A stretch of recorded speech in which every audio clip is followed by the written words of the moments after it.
Kousa Mahshi. Stuffed zucchini. A side dish from Israel. Serves 4. You will need 10 ingredients.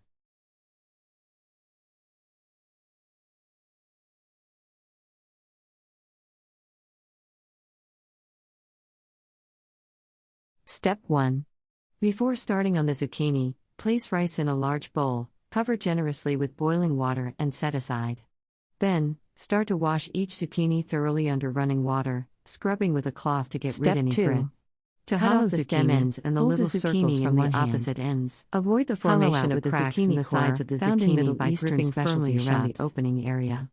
Insert the zucchini core into it and pull out. Step 3. Insert again and again until you form a circle of remaining ingredients. Then work the core in a manner to pull out the loose mixture until 3/4 forming a large, generous tapping the bottom end lightly on the table with zucchini in a large bowl filled with cold water on their sides in a heavy cooking pot. When serving, barely cover with boiling water or meat sauce over to expose add tomato paste and salt to the pot. If you backslash or not serving the meal immediately, cover and cook for 40 minutes or until done at mealtime. Taste the sauce and add more salt to becoming countries, travel.